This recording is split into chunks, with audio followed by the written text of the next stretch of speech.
사랑의 격려자가 되십시오. 이런 제목으로 함께 말씀을 대하겠습니다. 이제 돌 정도 되면, 아이가 태어나서 한 돌 정도 되면 걷기 시작합니다. 우리는 어떻게 걸었는지 기억이 없어요. 그러나 걷는 아이들의 모습을 보면 정말 그들은 최선을 다해서 한 발 한 발 걷습니다. 그러다가 넘어지면 어떻게 해야 되죠? 달려가서 안아줘야 되고 격려를 해줘야 됩니다. 잘했어, 잘하고 있어, 뭐 괜찮아, 이렇게 해줘야 돼요. 거기다 대고 넌 왜 이 모양이냐 이러시면 큰일 납니다. 엄마 아빠의 격려가 아이를 하나씩 하나씩 세워갈 겁니다. 오늘 우리가 살펴봐야 될 덕목이 격려입니다. 격려는 용기나 힘을 얻게 하는 말을 의미하죠. 잘하고 있으면 잘하고 있다 격려해야 되고, 행여나 실패하거나 넘어져 있으면 다시 일어날 수 있도록 격려를 해야 합니다. 자, 우리가 격려해야 되는 이유를 좀 보죠. 자, 로마서 8장 28절을 볼까요? 로마서 8장 28절. 자, 같이 읽습니다. 우리가 알거니와 하나님을 사랑하는 자 곧 그의 뜻대로 부르심을 입은 자들에게는 모든 것이 합력하여 선을 이루느니라. 선하신 하나님께서 당신의 모든 것을 이루실 겁니다. 합력하여 선을 이루게 하실 겁니다. 때문에 우리가 지녀야 될 자세가 있죠. 하나님께서 우리의 모든 것을 인도하셔서 완성하실 것이기에 우리가 지녀야 될 자세는 긍정입니다. 우리가 지난주에 살폈어요. 긍정의 마음을 지녀야 합니다. 하나님께서 나의 인생을 이끌고 가실 겁니다. 때로는 고난이 있고 때로는 어려움이 있지만 하나님께서 원하신 목적지까지 이끌고 가실 것이기에 긍정의 마음, 좋은 마음을 지니는 겁니다. 자, 긍정이 나를 향한 자세라면 나의 이웃에게 대해서, 상대방에 대해서, 우리 지체에 대해서 지녀야 될 자세가 있다면 격려입니다. 그에게도 하나님의 선하심이 있을 겁니다. 하나님께서도 그 인생을 붙들고 계시고 하나님의 뜻을 이루어 가실 겁니다. 그러기에 우리는 그 사람을 격려해야 합니다. 격려의 반대말이 뭘까요? 격려의 반대말? 비난. 비난입니다. 비난은 사람을 힘 빠지게 하는 거죠. 너는 이게 문제야. 네가 하는 일이 다 그렇지. 이런 비난은 사람을 흔들고 힘들게 만들 겁니다. 우리는 비난의 말을 그쳐야 하고 긍정의 말을 해야 합니다. 우리 하나님 위로의 하나님이십니다. 우리 하나님 격려의 하나님이십니다. 믿습니까? 우리 하나님 위로의 하나님, 우리 하나님 격려의 하나님. 제가 성경을 읽을 때 늘 옆에 색연필이 있습니다. 읽다가 뭐 중요하다고 생각되는 부분들은 늘 표시를 해서 이렇게 읽습니다. 제가 우연히 이제 과거에 읽었던 성경책을 끄집어내어서 한번 본 적이 있는데 여러 군데 표시가 되어 있더라고요. 근데 대부분 격려의 말에 표시가 되어 있습니다. 이런 거죠. 두려워 말라. 내가 너를 지키겠다. 내가 너와 함께 하겠다. 이런 약속이 주어질 때 이제 표시가 되어 있습니다. 근데 그 양이 굉장히 많습니다. 여러분 성경 읽으시면서 한번 표시해 보셨으면 좋겠습니다. 내게 위로가 되는 말, 내게 격려가 되는 말 한번 체크해 보십시오. 그러면 굉장히 많은 하나님의 격려를 경험할 수 있을 겁니다. 자, 오늘 우리는 그 가운데 하나를 대할 텐데 히브리서를 볼 겁니다. 히브리서가 좀 어렵습니다. 굉장히 어려운 성경 가운데 하나고 그냥 읽게 되면 굉장히 이해하는 것이 좀 어렵습니다. 그러나 잘 하실 수 있을 겁니다. 격려하는 거예요. 잘 이해하실 수 있을 겁니다. 정신을 바짝 차리고 보시면 어렵지 않습니다. 히브리서의 독자는 로마에 있는 유대 그리스도인입니다. 로마 제국의 수도인 로마에 있고요. 유대인 가운데 예수를 믿는 자들입니다. 이들이 예수를 믿고 교회를 세웠습니다. 근데 이들 가운데 큰 어려움이 있습니다. 위기에 처했습니다. 동족 유대인이 이들을 힘들게 합니다. 유대교에 있는 자들이 예수 믿는 유대인들을 핍박하는 겁니다. 유대교는 예수 믿는 걸 이단이라고 치부했습니다. 그리고 로마 정부가 힘들게 했습니다. 황제 숭배를 하지 않으면 핍박을 했습니다. 그래서 교회가 유대교로부터 핍박을 받고요. 로마 정부로부터 핍박을 받습니다. 사람은 고난 가운데 있으면 본능적으로 고난을 피하려고 합니다. 이들도 고난을 두려워서 피하려고 하죠. 피하는 방법이 다시 유대교로 가는 거예요. 이들이 유대교를 믿었다가 예수를 믿고 교회로 들어왔는데 예수 믿는 거 포기하고 다시 유대교로 가는 겁니다. 유대교로 돌아가면 유대교에서 오는 핍박이 사라지겠죠. 그리고 로마 정부가 유대교를 인정했습니다. 그래서 유대교로 가면 로마 정부의 핍박도 피할 수 있습니다. 이 고난의 상황을 벗어날 수 있는 겁니다. 그래서 많은 사람이 예수 믿는 거 포기하고 유대교로 돌아갔고요. 상당히 많은 사람들이 흔들리고 있었습니다. 이때 기록한 성경이 히브리서입니다. 어렵지 않죠? 예, 어렵지 않습니다. 저를 이렇게 심각한 표정으로 보시면 안 돼요. 자, 흔들리고 있는 그리스도인을 향해서 격려합니다. 너희가 믿는 그 복음이 진짜다. 예수 그리스도의 복음이 진짜다. 조금만 더 참고 견뎌라. 그러면 하나님의 구원이 있을 거다. 특별히 너희가 믿는 그 예수가 너희가 오랫동안 기다려왔던 하나님의 메시아다.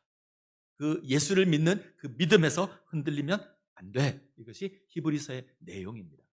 히브리서를 잘 보시면 이제부터 좀 어려운데 유대인들에게는 두 명의 메시아가 있습니다. 두 종류의 메시아가 있어요. 하나는 왕 메시아입니다. 다윗의 자손으로 이 땅에 오실 메시아. 참 왕이 오셔서 우리를 구원할 거다. 우리가 흔히 이해하고 있는 메시아가 이 왕 메시아입니다. 이 메시아가 있고 유대 문헌을 잘 보면 또 하나의 메시아가 있는데 제사장 메시아가 있습니다. 참 제사장이 우리의 가운데 오셔서 우리를 하나님께로 인도하실 거다. 그래서 왕 메시아도 기다리고 제사장 메시아도 기다립니다. 우리 성경에서 왕 메시아는 강하고 제사장 메시아는 조금 약하게 기록되어 있는데 유대 문헌을 보게 되면 제사장 메시아가 훨씬 더 강합니다. 그래서 히브리서 저자는 예수님은 왕 메시아도 되고 제사장 메시아도 된다. 특별히 예수님은 하나님의 영원한 대제사장이시다. 그래서 제사장 메시아에 대해서 설명하는 게 히브리서입니다. 근데 문제가 하나 생겨요. 제사장은 어느 지파가 할 수 있을까요?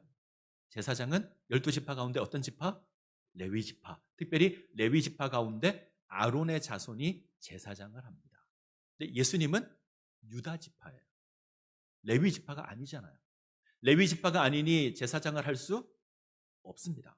그러면 어떻게 예수님이 하나님의 영원한 대제사장이 될 수 있을까? 이 문제를 멜기세덱으로 해결합니다. 창세기를 보시면 하나님의 영원한 대제사장, 지극히 높으신 하나님의 제사장 멜기세덱이 나오고 시편을 보면 110편을 보면 멜기세덱의 반차를 따르는 제사장이 우리의 구원자가 될 것이다. 예언이 있습니다. 이 예언을 그대로 받아서 히브리서 저자는 예수님이 멜기세덱의 반차를 따르는 하나님의 영원한 대제사장이다. 그래서 하나님을 영원한 대제사장으로 선포하고요. 이제 비교하는 거예요. 우리에게 있는 하나님의 영원한 대제사장 예수 그리스도와 구약에 있었던 아론의 반차를 쫓는 대제사장 이 둘을 비교합니다. 그래서 예수님이 훨씬 더 우월하다. 그래서 우리를 구원할 수 있다. 이것을 이야기하는 게 히브리서입니다. 간단하게 비교를 한번 해볼까요? 표를 보면 되는데 자, 표를 보겠습니다. 자, 대제사장 예수 그리스도와 구약의 제사장을 비교하는데 세 가지로 비교할 수 있습니다. 하나는 제사장 직분. 구약의 제사장은 죄가 있어서 온전하게 하나님을 섬기지 못합니다. 자기 자신의 죄를 위해서 먼저 제사를 드려야 되고 다른 사람을 위해서 제사를 드립니다. 죄 때문에 영원히 있지도 못하죠. 그래서 늘 대를 이어서 제사장을 세워야 합니다. 근데 예수님은 죄가 없으신 영원한 대제사장이십니다. 그래서 완벽하게 하나님을 섬길 수 있습니다. 두 번째, 제물. 구약의 제사장에 드리는 제물은 온전하지 못하죠. 그래서 죄를 위해서 제사를 드렸는데 살다가 또 죄를 지으면 또 짐승을 가지고 가서 또 제사를 드려야 돼요. 그래서 반복된 제사를 드리는데 예수님께서는 자신의 몸을, 흠없는 자신의 몸을 제물로 드립니다. 그래서 완벽한 제사, 그래서 단번에 죄 문제를 완전히 해결하십니다. 제물에 있어서도 우월합니다. 세 번째, 성전에 있어서 우월한데 이 땅에 있는 제사장은 땅의 성전에서 하나님을 섬기죠. 근데 이 땅의 성전은 하늘에 있는 것의 모형이에요. 쉽게 표현하면 그냥 모델이고요. 모델하우스 생각하시면 됩니다. 조금 안 좋게 생각하면 짝퉁이에요. 이게 진짜가 없을 때는 가치가 있는데 진짜가 있으면 별로 의미가 없습니다. 예수님은 하늘에 있는 참 성전에서 하나님을 섬깁니다. 그래서 훨씬 더 온전하게 하나님을 섬깁니다. 이 두 제사장을 비교하죠. 우리에게 있는 하나님의 영원한 대제사장 예수 그리스도, 아론의 반차를 쫓는 구약의 대제사장, 누가 더 우월할까요? 예수님이 훨씬 더 우월합니다. 그래서 히브리서의 주제는 우리에게 있는 하나님의 영원한 대제사장, 그로 말미암아 우리가 구원을 받는다. 우리가 하나님께로 간다. 이게 히브리서의 내용이에요. 여기까지가 9장입니다. 오늘 우리가 대하는 10장은 이 9장의 내용을 잘 요약하고 있습니다. 그리고 우리가 어떤 삶을 살아야 하는가 이야기를 하는데 세 가지로 정리할 수 있습니다. 첫 번째, 하나님의 성소에 들어갈 수 있는 길이 열렸습니다. 하나님께 나아가지 못했던 우리인데 하나님께 나아갈 수 있는 길이 열렸습니다. 자, 19절, 20절을 보죠. 히브리서 10장 19절, 20절 같이 읽습니다. 그러므로 형제들아, 우리가 예수의 피를 힘입어 성소에 들어갈 담력을 얻었나니 그 길은 우리를 위하여 휘장 가운데로 열어놓으신 새로운 살길이요 휘장은 곧 그의 육체니라. 예수 그리스도로 말미암아 하나님께 나아갈 수 있는 길이 열렸습니다. 예수님 십자가에 죽으실 때 성전의 휘장이 찢어집니다. 지성소를 가로막고 있던 그 휘장입니다. 그 휘장이 찢어져서 누구든지 예수를 믿으면 하나님께로 나아갈 수 있게 되었습니다. 이것이 우리에게 주어진 첫 번째 일이고요. 두 번째, 우리에게 하나님의 영원한 대제사장이 있습니다. 하나님의 영원한 대제사장 예수 그리스도께서 우리의 중보자가 되셔서 우리가 하나님께로 갑니다. 지성소에 있는 하나님의 은혜의 보좌로 갑니다. 제가 자주 물었는데 답을 해보십시오. 지금 예수님 어디 계실까요? 지금 예수님 어디 계시죠? 하나님 보좌 우편에. 예전 같았으면 우리 마음속에 뭐 이렇게 하셨을 텐데 수준이 높아졌어요. 우리는 하나님 보좌 우편에 계십니다. 구약의 대제사장은 1년에 딱 한 번 지성소로 들어갑니다. 하나님의 보좌가 있는 지성소에 1년에 딱 한 번 갑니다. 표현을 조금 바꾸면 구약에 있던 백성들은 1년에 딱 한 번 하나님 앞으로 가는 겁니다.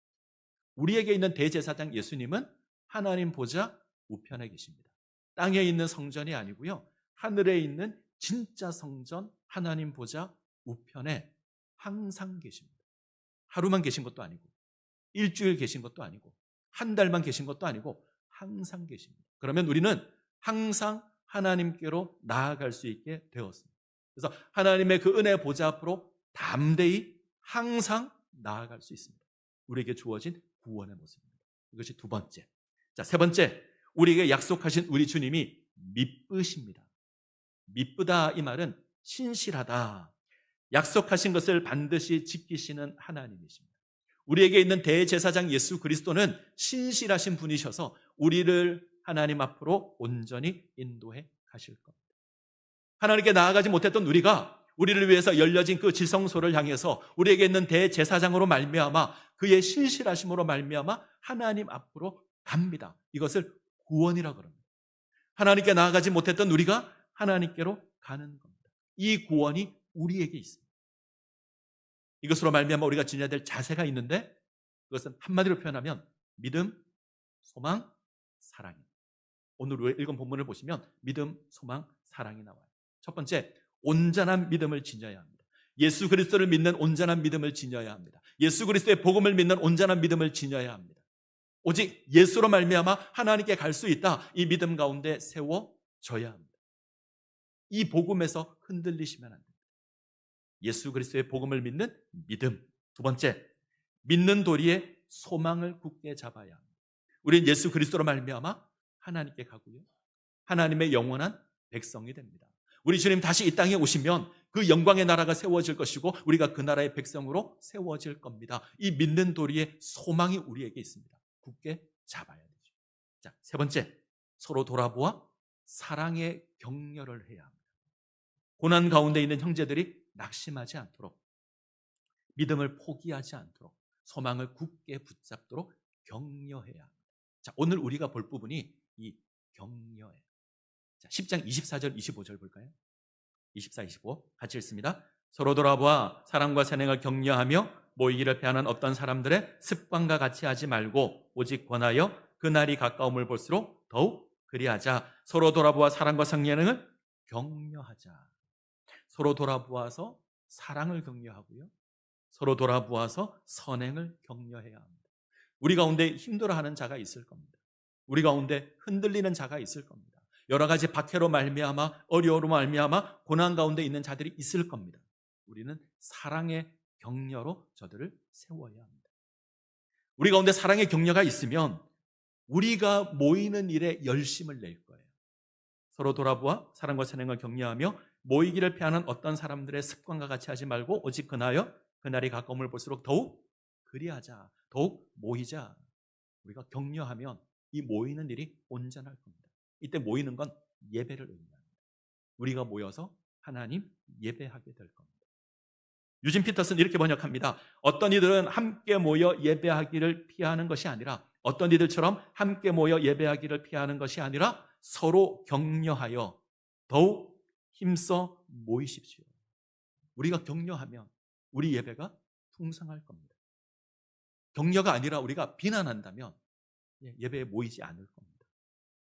만약 우리가 예배 숫자가 줄어든다면, 뭔가 우리 가운데 문제가 있다면 한번 잘 살펴보셔야 합니다. 아마 가장 큰 이유가 격려가 없고 비난이 있어서 그럴 겁니다. 사람이 비난하고 미워하기 시작하면 모이지 않습니다. 우리 신앙생활에 어려운 순간들이 참 많습니다. 우리 인생을 뒤돌아보면서 우리 신앙을 확인해 보면 힘들고 어려울 때가 정말 많았습니다. 가족이 반대할 수 있죠. 손해를 볼 수도 있고, 때로는 손가락질 받을 수도 있고, 섭섭한 일도 있고, 속상한 일도 있습니다. 이때 옆에 있는 사람이 중요합니다. 옆에 있는 사람이 이렇게 이야기해야 돼요. 내가 당신의 마음을 압니다. 당신이 왜 그런지 내가 압니다. 지금까지 잘해왔잖아요. 힘든 일이 있고 어려운 일이 있지만 다 하나님의 뜻이 있을 겁니다. 하나님 당신을 사랑하는 것 알잖아요. 하나님 나를 위해서 선한 뜻 가지고 있다는 것 알잖아요. 그러니까 우리가 기도합시다. 우리가 힘을 냅시다. 이런 격려가 필요합니다. 불평과 원망이 사라질 겁니다. 우리 공동체가 견고하게 세워질 겁니다. 언제 공동체가 위험한지 아십니까? 불만을 토로할 때 격려하는 것이 아니라 맞장구를 치고 비난을 할 때 공동체는 위험해집니다. 분란을 일으킵니다. 이건 누구 때문이야? 그 인간이 문제야. 이런 식의 말이 퍼져나가기 시작하면 교회는 어려움을 겪을 겁니다. 우리에게 필요한 건 비난이 아니라 격려입니다. 그것이 우리를 모이게 할 것이고 우리 교회를 세워갈 겁니다. 우리가 온전한 믿음 가운데 세워질 수 있도록 믿는 도리에 소망을 지닐 수 있도록 우리는 사랑의 격려를 해야 합니다. 이 모습 가운데 세워지시기를 소원합니다. 비난을 그치고 격려의 말을 하는 겁니다. 남극의 신사라고 불리는 동물이 하나 있습니다. 뭐죠? 펭귄. 좀 더 정확하게 하면 황제 펭귄. 저렇게 생겼습니다. 멋있죠? 1.2m 정도 됩니다. 한 초등학생 한 5, 6학년 정도의 키가 되지 않을까. 굉장히 크죠? 이 친구가 황제 펭귄으로 불리는 건 몸을 꼿꼿하게 세우고 있고요.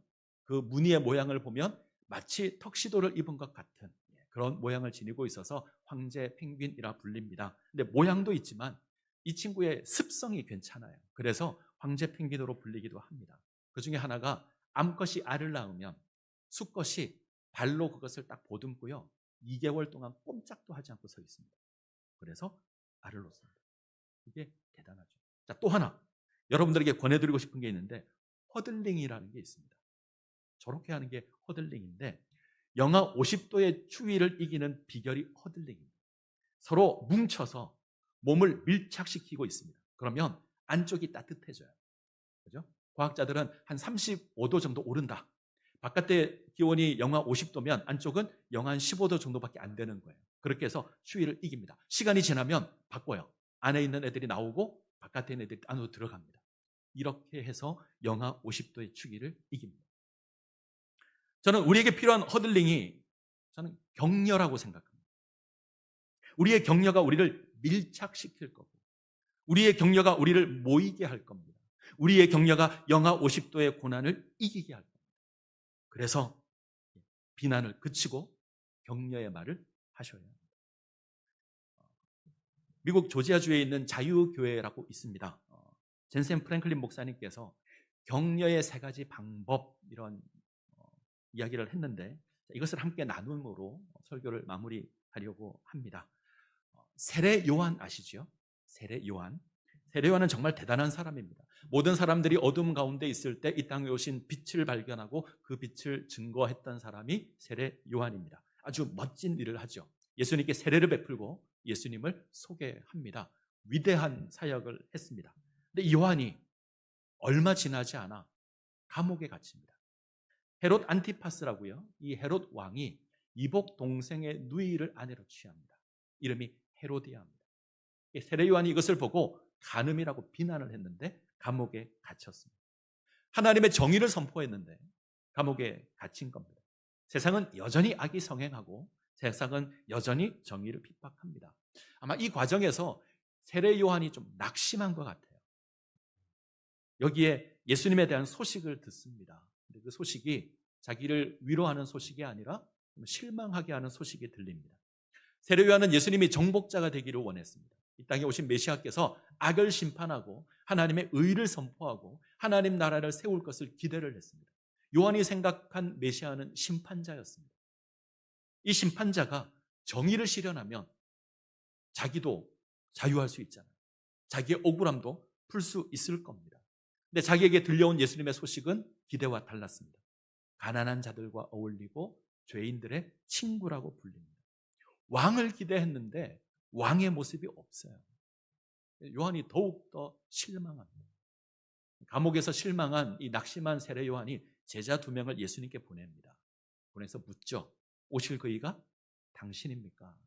우리가 다른 사람을 기다려야 합니까? 오실 그이가 정말 당신이 맞습니까? 묻습니다. 이때 예수님께서는 당신이 행하신 일을 고백하죠. 눈먼 자가 보게 되고 저는 자가 걷게 되고 어두운 가운데 있던 자가 다시 회복된다, 이런 이야기를 합니다. 그리고 한마디를 덧붙이세요. 나를 인해서 실족하지 않는 자가 복이 있다. 이 말이 의미하는 게 있죠. 지금 세례 요한은 실족했습니다. 세례 요한은 낙심했고요. 그는 지금 실망했습니다. 자, 이 이야기를 가지고 세례 요한의 제자들이 돌아갑니다. 자, 이야기가 여기서 끝나지 않아요. 예수님께서 제자들을 불러놓고 세례 요한 이야기를 계속 하십니다. 이야기의 핵심은 이겁니다. 세례 요한은 선지자다. 어떤 선지자보다 위대한 선지자가 세례 요한이다. 그가 자기 사역을 최선을 다해서 정말 잘했다. 여자가 낳은 자 중에 세례 요한보다 큰 자가 없다. 무슨 말이죠? 예수님은 세례 요한을 인정하고 있습니다. 그가 사역을 잘했다, 인정합니다. 자, 이 세례 요한의 이 예수님의 말씀을 근거로 우리가 몇 가지 격려할 수 있는 격려의 방법들을 찾았으면 좋겠습니다. 첫째, 나는 내가 생각하는 것보다 잘하고 있다. 예수님이 세례 요한의 사역을 인정합니다. 메시아의 길을 예비하는 그 사역을 잘했다 선언합니다. 어쩌면 세례 요한은 감옥에 갇혀서 나는 실패했다, 나는 끝났다, 이렇게 생각했을지 모릅니다. 어둡고 갑갑한 그곳에서 쇠사슬에 매여서 탄식하고 있을 수도 있습니다. 근데 아닙니다. 예수님께서는 인정하십니다. 그가 잘하고 있다. 사탄이 하는 게 참소하는 거예요. 참소가 뭐죠? 헐뜯고 비난하는 거예요. 이건 사탄이 하는 거예요. 사탄은 늘 그렇습니다. 늘 비난하고 늘 헐뜯고 늘 고소합니다. 하나님은 아닙니다. 하나님 인정하십니다. 우리가 생각하는 것보다 훨씬 더 많이 우리를 인정하십니다. 때때로 우리가 실패할 수 있죠. 때때로 넘어질 수도 있습니다. 그러나 비난하지 않고요, 우리를 붙들어 주시는 하나님이십니다. 나는 실패자야, 나는 아무 소용없어, 나는 끝났어, 이거 사탄이 하는 얘기예요. 사탄이 우리에게 속삭이는 얘기죠. 하나님께서 하시는 이야기는 인정하시는 겁니다. 너 잘하고 있어, 너 괜찮아. 한번 고백해 볼까요? 옆 사람에게 고백하죠. 당신은 당신이 생각하는 것보다 잘하고 있습니다. 이거 일부 때 보니까 잘 못하는 게 부부 사이에 잘 못하더라고요. 자, 옆에 내 남편과 아내가 앉아 있으면 하십시오. 당신은 당신이 생각하는 것보다 잘하고 있습니다. 잘하셔야 됩니다. 두 번째, 나는 내가 생각하는 것보다 중요합니다. 요한은 여자가 낳은 자 중에 최고입니다. 선지자 중에 최고의 선지자가 세례 요한입니다. 메시아의 길을 예비하는 사역을 잘 감당합니다. 절대 가치 없는 존재가 아니죠. 하나님께서, 예수님께서 인정하십니다. 하나님 우리를 인정하시고요, 하나님 우리를 포기하지 않으십니다. 우리 가운데 문제가 생기면 우리는 그것을 버리려고 합니다. 예를 들면 저는 주로 자주 사는 것 중 하나가 그 휴대폰을 연결하는 그 잭을 자주 삽니다. 이게 제가 사용하는 휴대폰에 이게 잘 오류가 나더라고요. 그래서 문제가 생기면 버리고 새로 사야 되고, 우리는 뭔가 쓸모 없어지면 버리고 새로 구합니다. 근데 하나님은 쓸모 없어 보인다고 우리를 버리지 않습니다. 우리를 포기하지 않고요, 우리를 고치십니다. 상한 갈대를 꺾지 않으시는 하나님이십니다. 갈대가 꺾이면 아무짝에 쓸데 없습니다. 우리는 그것을 끊어버릴 겁니다. 근데 하나님 그렇게 하지 않으십니다. 꺼져가는 심지가 다 타고 끝만 남았습니다.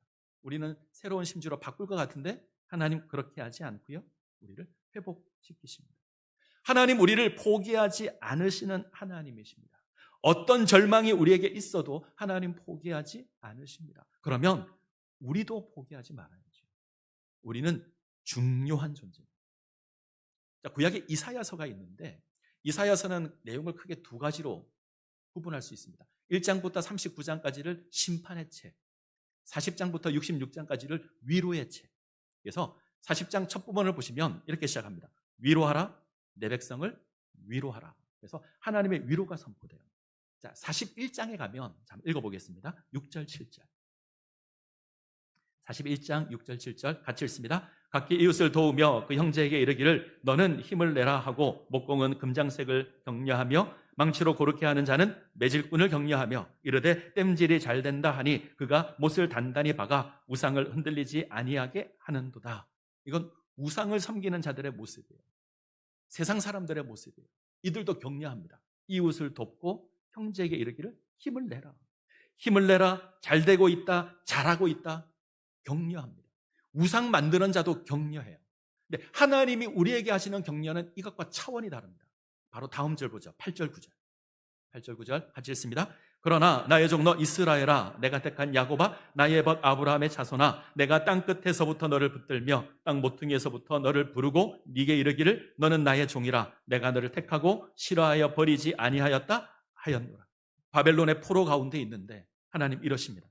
우리를 하나님의 종으로, 하나님의 택함을 입은 자로, 하나님의 벗으로, 절망 가운데 있지만, 고난 가운데 있지만 하나님 이렇게 부르십니다. 우리가 땅 끝에 있어도, 땅 모퉁이에 있어도 하나님 우리를 기억하시고 부르실 겁니다. 회복하실 겁니다. 결코 싫어서 버리지 않습니다. 회복하십니다. 자, 이 다음 절이 우리가 잘 아는 말씀이에요. 같이 한번 볼까요? 41장 10절 같이 읽습니다. 두려워하지 말라, 내가 너와 함께함이라. 놀라지 말라, 나는 내 하나님이 됨이라. 내가 너를 굳세게 하리라. 참으로 너를 도와주리라. 참으로 나의 의로운 오른손으로 너를 붙들리라. 하나님의 격려입니다. 하나님의 위로입니다. 기억하셨으면 좋겠습니다. 하나님 우리와 함께 하시고 하나님 나의 하나님이 되십니다. 내가 고난 가운데 있지만 우리를 도우시고 하나님의 손으로 붙들어 주십니다. 그 정도로 우리는 소중한 존재입니다. 실패해서 포로로 잡혀가 있지만 하나님 우리를 잊지 않고 회복시키실 겁니다. 이 하나님께서 죄와 허물로 죽은 우리를 위해서 이 땅에 오셨어요.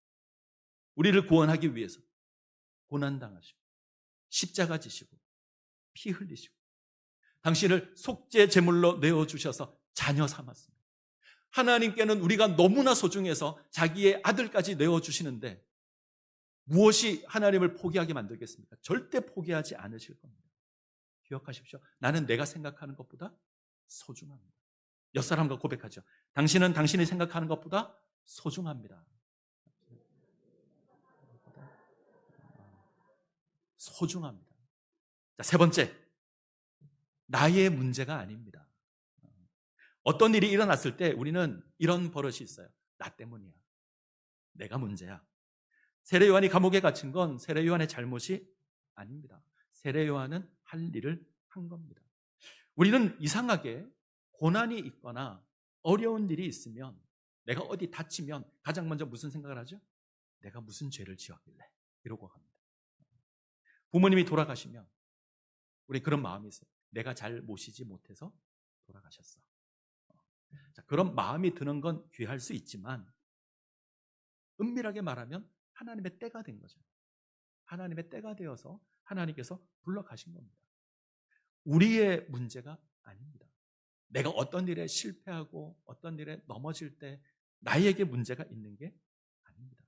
자, 옆 사람과 고백 한번 하죠. 당신의 문제가 아닙니다. 문제가 당신의 문제가 아닙니다. 제가 이 말씀을 보면서 들으면서 하나 궁금했어요. 이런 격려라면, 이런 인정이라면 예수님이 세례요한에게 직접 하면 얼마나 좋았을까?